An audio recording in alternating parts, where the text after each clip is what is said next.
तो अम्मी का फोन है, कहीं भी फोन छोड़ के चली जाती है। अम्मी, अम्मी आयला का फोन है। अम्मी, मैं उठा लेती हूँ। हेलो, हाँ कैसी हो आयला? मैं ठीक हूँ जीनिया, तुम कैसी हो? मैं भी बिल्कुल ठीक। और अम्मी का फोन तुम्हारे पास है? हाँ वो अम्मी के साथ किचन में थी ना, मैं तो वहीं छोड़ गई अम्मी फोन। तुम बताओ, तुम्हें कोई काम था? नहीं नहीं, कुछ खास नहीं। तुम किचन में क्या कर रही हो? हाँ वो आबिस ने ख्वाहिश की थी ना कि उसको काबुली पुलाव खाना है, तो मैंने बस वही बना दिया। तुम पुलाव बना रही हो तो बहुत अच्छी बात है। पुलाव का सुनकर ही मेरे मुंह में पानी आ गया। मैं ऐसा करूंगी, कल मैं भी पुलाव बनाऊंगी। अरे बल्कि मैं तुम्हारे घर भिजवा देती हूँ ना, तुम अपने ड्राइवर से कहो कि आके ले जाए, मैं पैक कर देती हूँ तब तक। नहीं जीनिया, इसकी जरूरत नहीं है, तुम लोग खाओ, एंजॉय करो, फिर देखेंगे। नहीं नहीं से क्या मुराद, अब मैं अपने ड्राइवर को कहती हूँ, वही जाके तुम्हारे घर छोड़ आएगा। ओके? हाँ। जीनिया किसी की नहीं सुनती।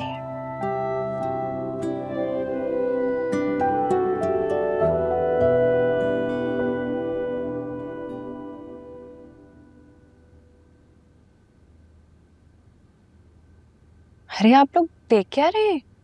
आप लोगों के लिए बनाया है खाना, प्लीज लेना। और हाफिज, स्पेशली तुम्हारे लिए बनाया है, खाओ ना प्लीज। ओके। अरे ये मत खाएं, मैंने आपके लिए ये ग्रिल चिकन बनाई है, आपका बीपी हाई रहता है ना। तुम ठीक हो? तबीयत ठीक है तुम्हारी? हाँ बस चक्कर आ गया है। आप लोग खाए ना। तुम आराम से बैठो, हम लोग ले लेंगे सब कुछ, ठीक है? काम करो, तुम खाओ, तुम ही डालो। प्लीज लें बाबा।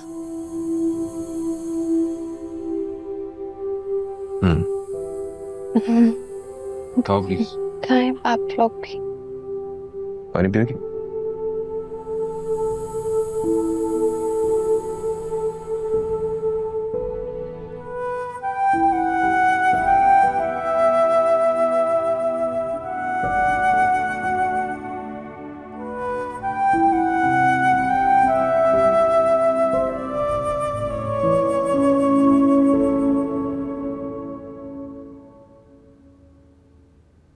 मेरे लिए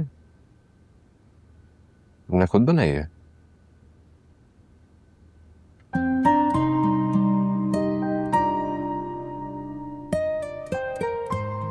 कैसी बनी है? अच्छी बनी है। आज लंच बनाने के लिए थैंक यू।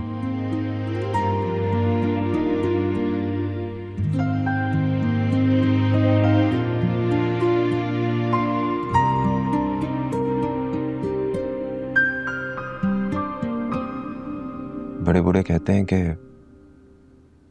जब बीवी अपने शौहर के लिए दिल से खाना बनाती है तो उस खाने की लज्जत ही कुछ और होती है। मुझे नहीं लगता कि अब किसी और के हाथ का बना हुआ खाना मुझे अच्छा लगेगा। Thank you so much once again.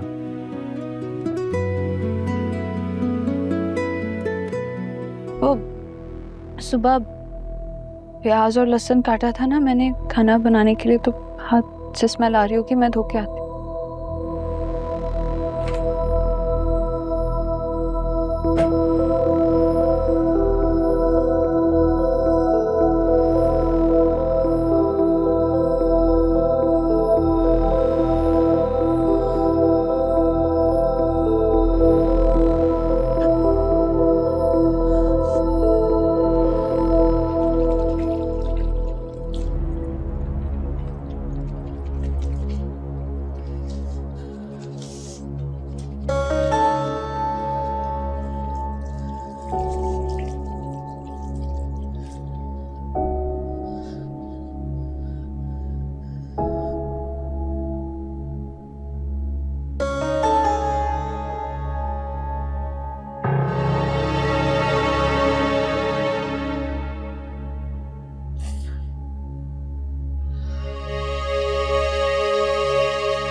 जबरदस्त। कब बनाया आपने ब्लॉग? मैंने नहीं बनाया, जीनिया ने बनाया तो उसी ने भिजवाया।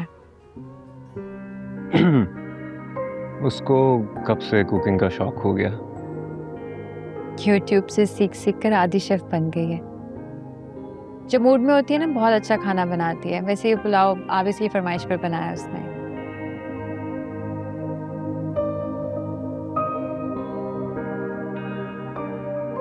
वो फहद, मैं बताना भूल गई, अलीना का दांत निकल आया है। क्या? What a great news! इस बात पे तो सेलिब्रेशन होनी चाहिए। भाई किस बात की सेलिब्रेशन हो रही है, हमें भी तो पता चले। खुशी की बात है, मुबारक हो भाई आपको, आपकी पोती का पहला दांत निकला है। अच्छा, खैर मुबारक। साथ में जब पहला दांत निकाला था ना, तो तुम्हारे अब्बू ने पूरी फैमिली को इनवाइट किया था। उसका पहला दांत निकलना इतना किस्मत वाला था कि तुम्हारे अब्बू के बिजनेस में बहुत इम्प्रूवमेंट आई थी। बहुत सारे प्रोजेक्ट्स ऑफर हुए थे और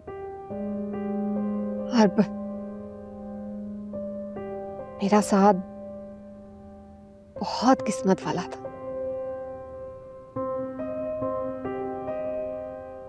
हाँ, तो हमारी बेटी का दांत निकलना भी खुशकिस्मती है और हम भी एक ग्रैंड सेलिब्रेशन करेंगे। क्यों आयला? Really excited? जरूर। आप कुछ परेशान हैं? बस ऐसे ही सोच रहा हूँ कि हमारी बेटी एकदम इतनी बदल कैसे गई है। अभी थोड़ी देर पहले आबिस के लिए खाना लेकर गई, फिर उसके कपड़े ले जाके नीचे कपड़े इस्त्री कर रही है। हमारी बेटी इतनी जिम्मेदार कभी थी तो नहीं। हाँ, पता नहीं क्यों उसके इस बदले हुए रवैये से मेरा दिल सा डूबे जा रहा है। मैं समझा नहीं। इसमें ना समझने वाली कौन सी बात है? वो हमारी बेटी है, हम उसे जानते हैं। वो कुछ सहने को तैयार नहीं होती थी, लेकिन आज वो खामोशी से फर्मा बरदारी के साथ हर चीज सह रही है। उसका ये बदला हुआ रवैया मुझे किसी तूफान का पेश खेमा लग रहा है। अरे ऐसे नहीं कहते, हो सकता है अल्लाह ने उसे हिदायत दे दी हो। यही तो हिदायत कामिल है और अल्लाह इस पे इसको कायम रखे। शायद उसे अपनी गलतियों का एहसास हो गया है। आप कहते हैं तो मैं मान लेती हूँ, लेकिन मेरा दिल नहीं मानता, क्योंकि जिनिया के दिल के अंदर किसी का कभी एहसास जाग ही नहीं सकता। अरे तुम बेटा, हम तुम्हारी बात नहीं कर रहे थे। क्या बातें कर रही हैं? मैं ऐसे झूठ क्यों बोल रही हैं जैसे बच्चे अपने माँ बाप से बोलते हैं? अब इतना भी खौफ नहीं है मेरा इस घर में कि आप मुझसे डरने लगे। नहीं बेटा, तुम्हारी मामा तो बहुत खुश हो रही है कि हमारी बेटी का दिल बदल गया, उसे हिदायत मिल गई है और तुम्हारी ये तब्दीली हमें बहुत खुशी दे रही। दिल थोड़ी है बाबा मेरे पास जो बदले। बस मैंने तो इस चीज को एक्सेप्ट कर लिया कि हाँ बुरी हूं तो चीखने चिल्लाने का फायदा ही क्या है। बस हूं बुरी, छो करने की जरूरत नहीं है।